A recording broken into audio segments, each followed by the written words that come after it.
Chapter 14, Vampire.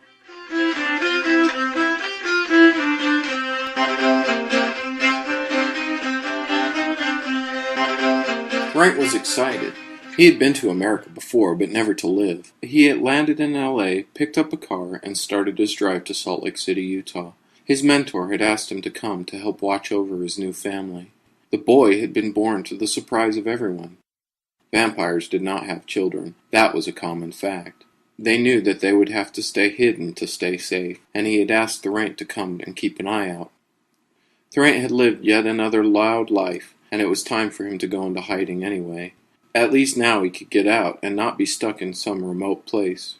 He drove a little red sports car into Las Vegas. He checked in and soon was mulling around the street. They spotted him and went and told Jean-Pierre immediately. He looked up from a safe distance. "He is an abomination. Follow him out of town and end him," Jean-Pierre said authoritatively. The other vampires left to gather others to take out the seemingly powerful vampire. Thorant gambled and had a good night. He got up in the morning and drove in his car for a while and wound up in Zion National Park. Even Thorant, with all his travels, marveled at the amazing features of the canyon. He slept under the stars, but his eyes were open. He had felt them follow him.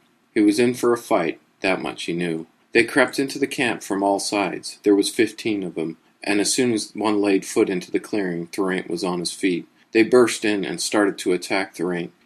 He threw them off, but his heart began to sink. There were so many of them. They jumped him again, and soon they had Thorant on the ground. The main vampire walked up and started to push his hand against Thorant's chest, intending to rip out his heart, the only way to truly kill a vampire. When suddenly the main vampire was sent flying. He smashed into a rock 30 feet away. The other vampires started to scramble but were no match for Tyos. He circled them, taking them out one here and there. Thorant jumped to his feet, but all the vampires lay around the clearing, broken in some manner or another. Thorant looked up at the giant wolf. He held his hands up in surrender. "Donks," he stammered out. "You're a werewolf, aren't you? I've heard of your kind," Thorant said. The wolf looked at him and glared. "You smell like them," he growled. "But I am not like them, I assure you," Thorant said with a slight bow. "What are you, and your friends?" Tyos asked. "I am a vampire." "They were also but taken by their need for the blood," Thorant explained. Tyos smiled. "Well, then I guess more than one legend is true," Tyos said. They stood looking at each other for a moment. Then Tyos turned to leave. "Wait!"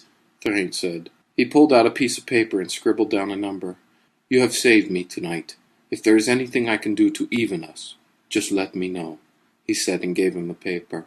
"All right, vampire. We shall see," Tyos said and ran into the woods, taking the scrap of paper with him. Thorant sat dumbfounded. He shook himself back into the situation. He got to work packing up, leaving the vampires. They would heal, but he doubted they would attempt to follow him any longer.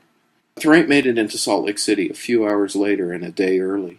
He walked in there and his boss and the new wife had a baby in her arms. A child with strange hazel eyes. Thorant did not tell anyone the story of Tyos, although in the back of his mind he always remembered his promise. Thorant looked at the young boy, feeling a wave of power flowing off him. "He is quite special," Thorant said, looking in the boy's eyes. He knew someday he would have a strong connection with the boy.